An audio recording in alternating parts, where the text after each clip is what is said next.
हाथरस हादसा अब तक भी थमने का नाम नहीं ले रहा, लेकिन अब इसे हादसा कहना शायद गलत होगा, क्योंकि कोई इसे साजिश कह रहा है तो कोई हादसा। आपको बताते चलें, उत्तर प्रदेश के हाथरस जिले के सिकंदराव क्षेत्र में आयोजित एक सत्संग में 2 जुलाई को भगदड़ मच गई, जिसमें 100 से अधिक लोगों की मौत हो गई। फुलराई गांव में भोले बाबा के सत्संग के दौरान ये भगदड़ मच गई, जिसमें लोगों की मौत हुई और कई अन्य लोग घायल भी हुए।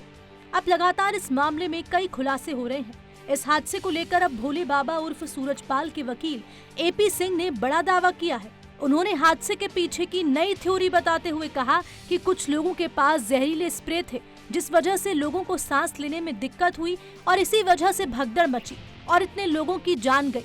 एपी सिंह का कहना है कि इस मामले में बाबा के सत्संग को बदनाम करने की साजिश रची जा रही है। वकील एपी सिंह का आरोप है, सत्संग में अज्ञात 10 से 12 लोग जहरीला स्प्रे लेकर आए थे। वे जहरीला स्प्रे छिड़कते हुए भागे और ये एक पूर्व नियोजित साजिश का हिस्सा लग रहा है। ये सभी लोग गाड़ी से भाग गए, इसमें कई लोग बेहोश हो गए। एसआईटी से आग्रह करता हूं कि वे इस बात की जांच करें कि इस घटना के पीछे आखिरकार कौन लोग हैं। उन्होंने मांग की है कि पुलिस घटना के पहले और बाद का सीसीटीवी सीज करे, क्योंकि उसी से साजिश करने वालों का पता चलेगा। ये दुर्घटना नहीं बल्कि हत्या का मामला है। हाथरस सत्संग कांड में मारे गए लोगों के परिवारों से मिलने भाकियू नेता राकेश टिकैत हाथरस पहुंचे। सोखना गांव में मृतकों के परिजनों से मिलकर दुख व्यक्त किया और बातचीत की, उन्हें मदद का भरोसा दिलाया है। इसके अलावा आजाद समाज पार्टी के नेता और नगीना लोकसभा सीट से सांसद चंद्रशेखर आजाद भी हाथरस कांड के पीड़ितों से मुलाकात करेंगे। आपको बता दें, लोकसभा सत्र खत्म होने के बाद आजाद समाज पार्टी से नगीना सीट से सांसद चंद्रशेखर आजाद 7 जुलाई को सहारनपुर पहुंचे थे। उन्होंने हाथरस कांड पर अपनी प्रतिक्रिया दी। उनका कहना है, ऐसे बाबाओं पर सख्त कार्रवाई होनी चाहिए, जांच भी होनी चाहिए कि उनको फंडिंग कौन कर रहा है, जो वो इतना व्यवस्थाओं के लिए साथ ये सब कर रहे हैं।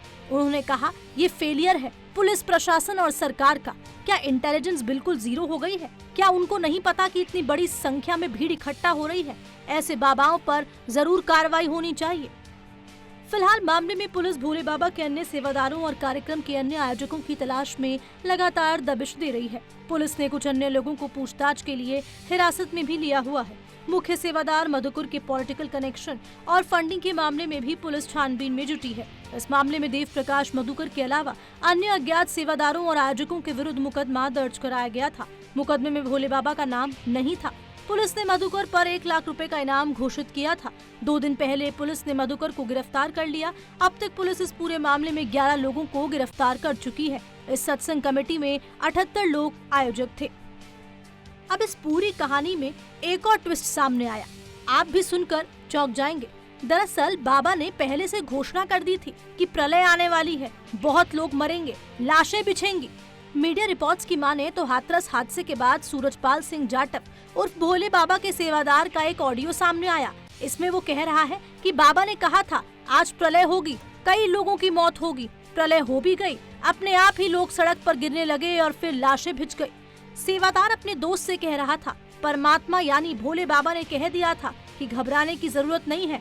उन्होंने मुझसे कहा था तुम चुपचाप चले जाओ, बच जाओगे। इतने दिनों से सत्संग हो रहा था, कभी कुछ नहीं हुआ।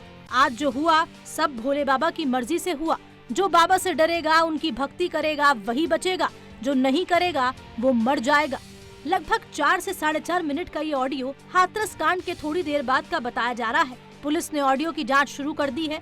अब आपको सुनाते हैं न्यायिक जांच आयोग के अध्यक्ष ने क्या कुछ बोला। पूरा स्पॉट देखा, कहाँ थे, किधर से गए, किधर से आए, कितना रश रहा होगा, what are the exit points, क्या कैपेसिटी हो सकती है, कहाँ पर वो जो समागम उनका हो रहा था वो कहाँ हुआ। तो we will have our own influence in the light of the documentations. क्या जल भराव की वजह से कुछ? देखिए, अभी तो निष्कर्ष हम कोई नहीं निकाल पाएंगे। अब इस मामले पर सियासत भी हो रही है। कांग्रेस सांसद और लोकसभा में विपक्ष के नेता राहुल गांधी ने हाथरस हादसे पर उत्तर प्रदेश के मुख्यमंत्री योगी आदित्यनाथ को चिट्ठी लिखी, जिसमें उन्होंने हादसे के पीड़ितों के लिए घोषित की गई मुआवजा राशि को अपर्याप्त बताते हुए इसे और बढ़ाने की मांग की। हालांकि उन्होंने ये नहीं बताया कि ये राशि कितनी होनी चाहिए। इसके साथ ही उन्होंने हादसे की निष्पक्ष तरीके से जांच कराने और दोषियों को कठोर सजा देने की भी मांग की है।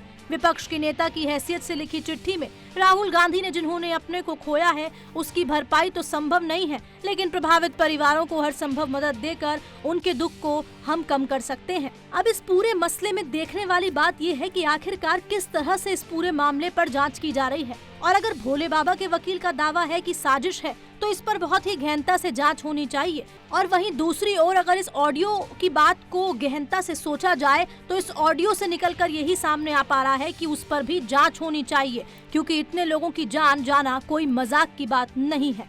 Bureau report, Navtej TV.